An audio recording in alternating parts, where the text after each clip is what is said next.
কোটি কোটি টাকা সম্পত্তি রেখে ঢাকা ছেড়ে পালাবে, আমার কিন্তু তা মনে হয় না। চতুর্দিকে জাল ফেলেছি সোনা, জালে তাকে ফাঁসতেই হবে, দরকার হলে অপহরণ করবে। কোটি টাকার সম্পত্তি, খাবারের সাথে ঘুমের ওষুধ মিশিয়ে চতুর চুরি, আর সুন্দরী শিক্ষিকার ছলে বউৎস্বামী। সত্যের মৃত্যু নেই 79তম পর্বে কি তবে বড় কোনো ট্র্যাজেডির ইঙ্গিত লুকিয়ে আছে? সালাউদ্দিনকে পড়াতে আসা নতুন শিক্ষিকার মিষ্টি কথা আর পড়ানোর ধরন নিয়ে পরিবারে ইতিমধ্যেই গুঞ্জন শুরু হয়েছে।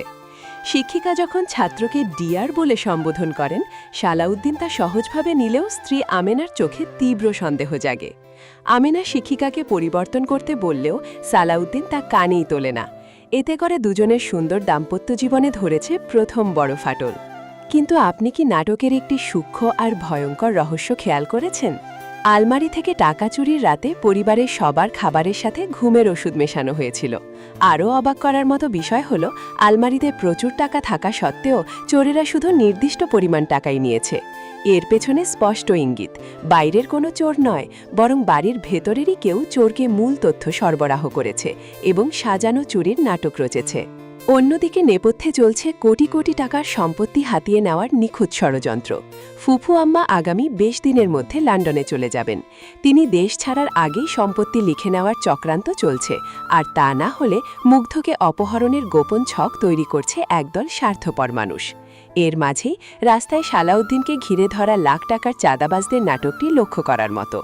তাদের পোশাক আর অপরিপক্ক কথাবার্তাই বলে দেয় এটা আসল চাঁদাবাজি নয়, সালাউদ্দিনকে ভয় দেখিয়ে শহর ছাড়া করার জন্য কোনো চক্রান্তকারী সাজানো নাটক। বাড়ির ভেতরেও চলছে ক্ষমতা দখলের অদৃশ্য গৃহযুদ্ধ।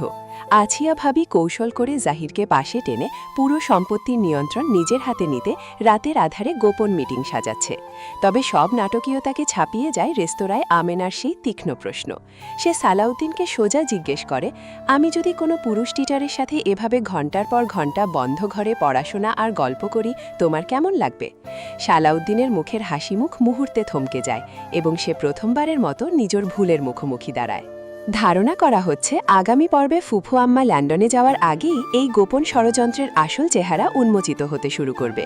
তবে সবচেয়ে বড় প্রশ্ন, সালাউদ্দিন কি তার ভুল বুঝতে পেরে স্ত্রী আমেনার কাছে ফিরবে, নাকি এই শিক্ষিকাই ঢালি পরিবারকে চিরতরে ধ্বংসের মুখে ঠেলে দেবে? আপনার কি মনে হয়, এই প্রাইভেট টিচার কি শুধুই একজন শিক্ষিকা, নাকি কোটি টাকার সম্পত্তি হাতিয়ে নেওয়ার মাস্টারমাইন্ডদের বসানো কোনো গোপন চাল? আপনার মতামত কমেন্ট করে এখনই জানিয়ে দিন। আল্লাহ হাফেজ। কোটি টাকার সম্পত্তি, খাবারের সাথে ঘুমের ওষুধ মিশিয়ে চতুর চুরি, আর সুন্দরী শিক্ষিকার ছলে বউৎস্বামী। সত্যের মৃত্যু নেই 79তম পর্বে কি তবে বড় কোনো ট্র্যাজেডির ইঙ্গিত লুকিয়ে আছে? সালাউদ্দিনকে পড়াতে আসা নতুন শিক্ষিকার মিষ্টি কথা আর পড়ানোর ধরন নিয়ে পরিবারে ইতিমধ্যেই গুঞ্জন শুরু হয়েছে। শিক্ষিকা যখন ছাত্রকে ডিয়ার বলে সম্বোধন করেন, সালাউদ্দিন তা সহজভাবে নিলেও স্ত্রী আমেনার চোখে তীব্র সন্দেহ জাগে। আমেনা শিক্ষিকাকে পরিবর্তন করতে বললেও সালাউদ্দিন তা কানেই তোলে না। এতে করে দুজনের সুন্দর দাম্পত্য জীবনে ধরেছে প্রথম বড় ফাটল। কিন্তু আপনি কি নাটকের একটি সূক্ষ্ম আর ভয়ঙ্কর রহস্য খেয়াল করেছেন? আলমারি থেকে টাকা চুরির রাতে পরিবারের সবার খাবারের সাথে ঘুমের ওষুধ মেশানো হয়েছিল। আরও অবাক করার মতো বিষয় হল, আলমারিতে প্রচুর টাকা থাকা সত্ত্বেও চোরেরা শুধু নির্দিষ্ট পরিমাণ টাকাই নিয়েছে। এর পেছনে স্পষ্ট ইঙ্গিত, বাইরের কোনো চোর নয়, বরং বাড়ির ভেতরেরই কেউ চোরকে মূল তথ্য সরবরাহ করেছে এবং সাজানো চুরির নাটক রচেছে। অন্যদিকে নেপথ্যে চলছে কোটি কোটি টাকার সম্পত্তি হাতিয়ে নেওয়ার নিখুঁত ষড়যন্ত্র। ফুফু আম্মা আগামী 20 দিনের মধ্যে লন্ডনে চলে যাবেন।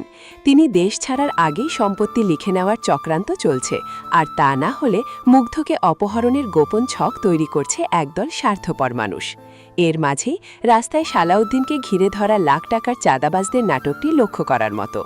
তাদের পোশাক আর অপরিপক্ক কথাবার্তাই বলে দেয় এটা আসল চাঁদাবাজি নয়, সালাউদ্দিনকে ভয় দেখিয়ে শহর ছাড়া করার জন্য কোনো চক্রান্তকারী সাজানো নাটক। বাড়ির ভেতরেও চলছে ক্ষমতা দখলের অদৃশ্য গৃহযুদ্ধ। আছিয়া ভাবি কৌশল করে জাহিরকে পাশে টেনে পুরো সম্পত্তির নিয়ন্ত্রণ নিজের হাতে নিতে রাতের আধারে গোপন মিটিং সাজাচ্ছে। তবে সব নাটকীয়তাকে ছাপিয়ে যায় রেস্তোরাঁয় আমেনার সেই তীক্ষ্ণ প্রশ্ন। সে সালাউদ্দিনকে সোজা জিজ্ঞেস করে, আমি যদি কোনো পুরুষ টিচারের সাথে এভাবে ঘণ্টার পর ঘণ্টা বন্ধ ঘরে পড়াশোনা আর গল্প করি, তোমার কেমন লাগবে? সালাউদ্দিনের মুখের হাসিমুখ মুহূর্তে থমকে যায় এবং সে প্রথমবারের মতো নিজের ভুলের মুখোমুখি দাঁড়ায়। ধারণা করা হচ্ছে আগামী পর্বে ফুফু আম্মা লন্ডনে যাওয়ার আগেই এই গোপন ষড়যন্ত্রের আসল চেহারা উন্মোচিত হতে শুরু করবে। তবে সবচেয়ে বড় প্রশ্ন, সালাউদ্দিন কি তার ভুল বুঝতে পেরে স্ত্রী আমেনার কাছে ফিরবে, নাকি এই শিক্ষিকাই ঢালি পরিবারকে চিরতরে ধ্বংসের মুখে ঠেলে দেবে?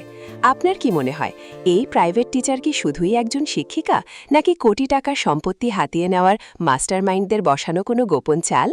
আপনার মতামত কমেন্ট করে এখনই জানিয়ে দিন। আল্লাহ হাফেজ।